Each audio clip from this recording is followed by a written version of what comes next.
Welcome back to the 44-Day Challenge. I'm Scott Duke inside the Wellstand Studio. Today we are on day 43 of our challenge. One more day to go where we review a book every single day for 45 days and how to sell your business, get the information out of that book and out to you guys where it can be put to best use.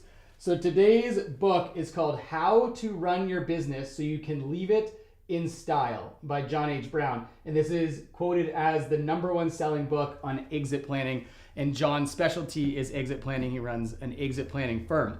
Great stuff coming out of the book today. A couple things that we have not touched base on before, which surprises me because after 43 days, you'd think that we wouldn't be able to pull anything new out of these books, but each day we continue to do that. So what did we pull out today? What were our knowledge nuggets?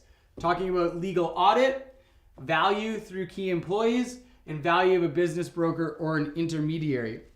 So starting off here, this audit was very interesting to me because nowhere had we read thus far about specifically performing a legal audit. And he states in here, a legal audit begins with a review of basic corporate documents, the articles of incorporation, bylaw minutes of shareholder meetings and board of director meetings, and the stock book showing all past stock transactions.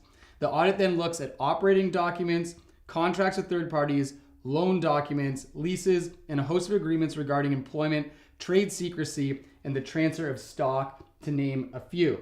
Next, the audit goes on and examines policies and procedures for potential liability, hiring and firing practices, insurance coverage, environmental issues, and worker compensation. So this is the deal. Your company is operating. You have tons of legal documents that I just rattled off a bunch out of this book. I'm sure you even have more than that. All that stuff is going to be heavily reviewed during due diligence by your buy-side legal counsel. So it's very important that you get ahead of that, find any issues, and also just clean up any of the documents that you have within your company which have aged and are no longer relevant. So this is a great time to do that.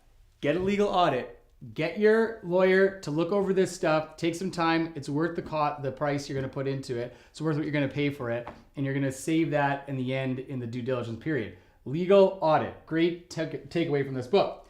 The second thing I found in here, which I really, really enjoyed, and the chapter is incredibly extensive. It's about 30 pages, and I highly suggest just getting the book just for this chapter, is on value through your key employees. So part of the 44-day challenge, what we've been talking about through the whole challenge is A, make your business so that it's sellable, #1, and B, once it's sellable, increase the value of it so you can sell for your maximum price. Value through key employees is a critical step to this. And this is what he states in his book. So when you ask yourself, what is the most effective way to create and build value in my business?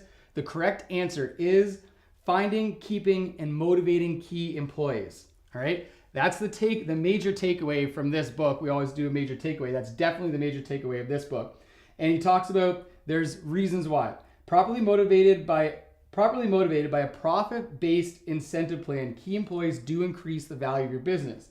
2, key employees often become potential owners when you decide to retire or move on to another venture. And 3, if you decide to sell to a third party, the continued existence of a stable, motivated management team will increase the purchase price. There is no doubt, 100%, this is absolutely true. Now, in the book, again, I'll bring us back to the front of it. How to run your business so you can leave it in style. You can go to Kindle Unlimited and download this book. I don't know. Again, these online books are no more than $10 normally. And that chapter on keeping key employees and increasing value through key employees, it talks about benefit plans that you can put together for your employees. The author suggests to stay as far away from stock sharing as you possibly can because it causes problem in the future when you go to sell, but talks about other benefits that you can put into your company that avoid that, but also have the same impact. Okay, so those were the first 2 big takeaways we got out of this book, our knowledge nugget. The third one is value of a business broker and intermediary. Now he talks about this in the book, but not to this extent. And I was thinking all the way through this program that there is a point where I'm going to have to touch base on this. It is not a sales pitch for our organization, although we are intermediaries. The reality is we can only help so many people per year. If you're watching this video you'd be watching from anywhere. We operate in British Columbia, Canada. If you're not in the area that we operate, there's no way we can help you anyway. So don't think this as a pitch for ourselves, but it is a promotion for intermediaries in general because they do bring a lot of value to your deal, and in the end will make it smoother, less stressful, and you will likely get more money at the time of close. So these are the big things that an intermediary can do for you. So they have proven sales systems. They've been through it many times before. This isn't their first rodeo. It's all they do, so they know what's coming up, so you can avoid pitfalls. They have all the necessary forms, NDA forms, initial letter of intent forms, that kind of thing that'll guide you through the process, and you don't have to create. Database of buyers. A good intermediary, good business brokers, they have a database of buyers, so if you want to sell your company quickly, it's probably the best route. Next, they're going to qualify all your prospects. So when you list a business and you have people that are interested, you're going to have a lot of tire kickers. You're never going to meet or never going to hear about tire kickers if you have an intermediary, because they're going to weed those people out. The next, protection of confidentiality. It is very difficult, if not impossible, to maintain confidentiality in your sale if you are the one doing it, because you're going to put the listing up. It's going to be your phone number that they contact. They're instantly going to know what business is being sold. Okay, lender relationships. A good broker, intermediary, they already have relationships with lenders in your area, and they'll be able to more quickly get financing for your buyer. The next, professional network. So they've got a built-in network, people that they already work with. And again, same as screening out unqualified buyers, they've screened out lawyers, accountants, certified financial planners that aren't necessarily doing the best in business transition. They may be great lawyers when it comes to divorce law, family law, whatever it may be. But if you're working with an intermediary or a business broker, they're going to know the right professionals to work with to get your deal done faster and smoother. Okay, next, they can perform evaluations so you can get the most probable selling price. You're going to have to get your business valuated 100% if you want to have a smooth sale and know what it's going to sell for likely in the marketplace. Your intermediary can do this for you. All right, safeguard your time. This is the biggest thing. When people go to sell their companies on their own, it takes focus away from their day-to-day operations of their company. There's no way it can't, because it's a whole nother thing that you're putting on your plate that wasn't there before. This is, I would say, one of the major benefits of having a broker involved in your deal. All of that work is now done by them, and you'll notice there's not a lot of your time that actually gets consumed on a day-to-day basis when you're selling your company if you have a team member specifically focused on that 100%.